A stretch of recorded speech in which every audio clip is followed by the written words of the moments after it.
क्या ऐसा हो सकता है कि हजारों साल पहले की गई दार्शनिक कल्पनाएं आज की मॉडर्न साइंस की खोजों का इशारा दे रही हो? आज हम यही देखने वाले हैं कि कैसे एक प्राचीन भारतीय ग्रंथ योग वशिष्ठ हमारे ब्रह्मांड के बारे में कुछ ऐसी बातें बताता है जो आज की मॉडर्न फिजिक्स से कमाल का मेल खाती हैं। जरा सोचकर देखिए, जब दुनिया का एक बड़ा हिस्सा मानता था कि ब्रह्मांड बस कुछ हजार साल पुराना है, उस वक्त भारत के ऋषि मुनि इन्फिनिटी और जीरो मतलब अनंत और शून्य जैसी अवधारणाओं से खेल रहे थे। ये सिर्फ कोई कोरी कल्पना नहीं थी, बल्कि ये अस्तित्व को समझने की एक बहुत ही गहरी कोशिश थी। तो हमारी इस कहानी के जो हीरो हैं, वो एक बहुत ही रहस्यमयी और दिलचस्प किरदार हैं, काकभुशुंडी।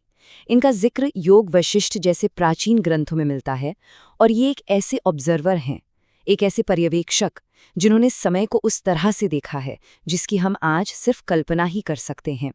तो देखिए, काकभुशुंडी की कहानी श्रापों और वरदानों से भरी हुई है। हुआ ये कि पहले उन्हें अपने गुरु का अपमान करने पर एक श्राप मिला और फिर बाद में लोमस ऋषि से दूसरा। लेकिन इसी दूसरे श्राप के साथ उन्हें इच्छा मृत्यु का वरदान भी मिल गया। और कहते हैं कि भगवान राम के स्पर्श के बाद उन्हें अपने कौवे के शरीर से इतना लगाव हो गया कि उन्होंने हमेशा उसी रूप में रहने का फैसला कर लिया।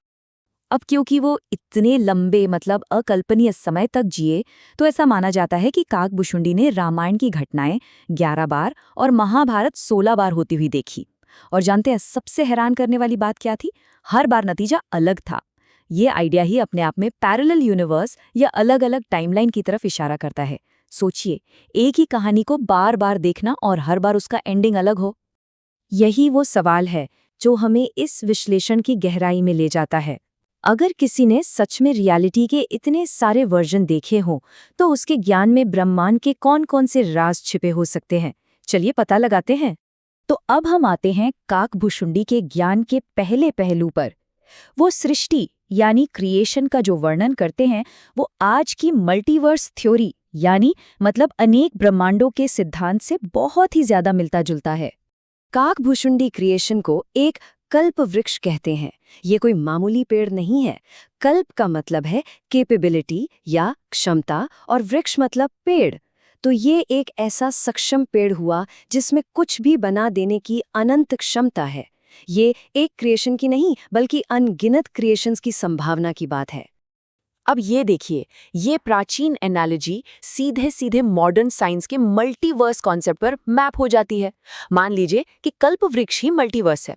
उसकी अलग अलग शाखाएं, अलग अलग टाइमलाइन है, और उन शाखाओं पर जो अनगिनत फल लगे हैं वो सब अलग अलग यूनिवर्स हैं। हर एक फल अपने आप में एक पूरी दुनिया, एक पूरी रियलिटी। अच्छा, तो अगर पूरा पेड़ मल्टीवर्स है, तो फिर एक अकेला फल क्या है? काकभुशुंडी ने हमारे यूनिवर्स की तुलना एक खास फल से की है, और ये तुलना हमें क्रिएशन के स्ट्रक्चर के बारे में कुछ बहुत गहरा बताती है। ये एक बहुत ही स्पेसिफिक चॉइस है। आम, सेब या कोई और फल क्यों नहीं? भाई, गूलर के फल में आखिर ऐसा क्या खास है जो हमारे यूनिवर्स को डिस्क्राइब करता है? इसका जवाब आज के विज्ञान में छिपा है। और यही बात तो कमाल की है। प्राचीन काल में गूलर जैसा एक लगभग परफेक्टली गोल फल चुनना, ये हमारी मॉडर्न साइंटिफिक खोज को दिखाता है। आज विज्ञान हमें बताता है कि बिग बैंग से बची हुई जो एनर्जी है, जिसे हम कॉस्मिक माइक्रोवेव बैकग्राउंड रेडिएशन या CMBR कहते हैं, वो हर दिशा में बिल्कुल एक जैसी है। इसका मतलब ये हुआ कि हमारा ऑब्जर्वेबल यूनिवर्स हर तरफ से एक जैसा दिखता है, बिल्कुल एक परफेक्ट गोले की तरह। चलिए अब काकभुशुंडी की सुनाई एक और कहानी देखते हैं। ये कहानी देवता इंद्र के बारे में है, और ये कहानी टाइम के नेचर पर, समय के स्वभाव पर ही रोशनी डालती है, और इसमें आइंस्टाइन के सिद्धांतों की गूंज सुनाई देती है।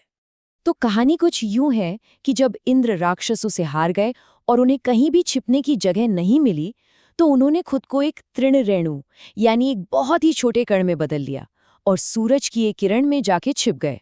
और जैसे ही उन्होंने ऐसा किया, उनके लिए वक्त मानो ठहर सा गया, और उन्होंने अपने लिए एक नई दुनिया ही बना ली। ये चीज सीधे तौर पर आइंस्टीन की थ्योरी ऑफ रिलेटिविटी के टाइम डायलेशन से जुड़ती है। साइंस क्या कहती है कि जो कोई भी स्पीड ऑफ लाइट से ट्रैवल करेगा, उसके लिए समय बहुत धीमा हो जाएगा या लगभग रुक ही जाएगा। इंद्र ने सूरज की किरण में शरण ली, जो कि प्रकाश ही तो है। मतलब एक प्राचीन कहानी में एक बड़ा कॉम्प्लेक्स साइंटिफिक सिद्धांत छिपा हुआ है। तो अब तक हमने मल्टी यूनिवर्स और टाइम के नेचर से जुड़ी समानताएं देखीं, लेकिन अब हम जिस आखिरी कॉन्सेप्ट पर बात करने वाले हैं वो शायद सबसे ज्यादा दिमाग घुमा देने वाला है, क्योंकि ये रियलिटी के स्वभाव पर ही सवाल खड़ा कर देता है। पहले आज का आइडिया समझते हैं।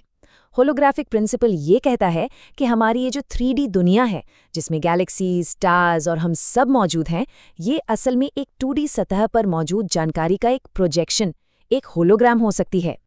और अब जरा प्राचीन ज्ञान सुनिए। काकभुशुंडी भी ठीक यही बात कहते हैं कि ये जो पूरी सृष्टि है, ये जो कल्पवृक्ष है, ये महज एक प्रतिबिंब है, एक रिफ्लेक्शन, ये असलियत नहीं है। दोनों विचारों में जो समानता है वो सच में हैरान कर देने वाली है। योग वशिष्ठ के मुताबिक ये दुनिया जिसे हम ठोस और असली मानते हैं वो असल में एक परछाई की तरह है। जैसे रेगिस्तान में दूर से पानी का दिखना एक भ्रम होता है, ठीक वैसे ही ये दुनिया भी एक प्रोजेक्शन है, असली सच नहीं। तो अगर हम सारी बातों को समेटें तो हमने 4 बड़ी समानताएं देखीं।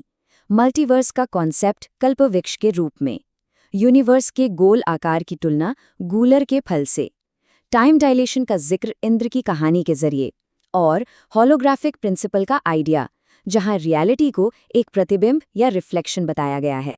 और ये सब हमें एक बहुत गहरे सवाल पर लाके छोड़ देता है। अगर बिना किसी टेक्नोलॉजी के, सिर्फ चेतना और कल्पना के जोर पर ब्रह्मांड के इतने गहरे रहस्यों को समझा जा सकता था, तो क्या ऐसा हो सकता है कि चेतना यानी कॉन्शियसनेस ही असल में रियलिटी को समझने और शायद उसे आकार देने की चाबी हो? इस पर जरूर सोचिएगा।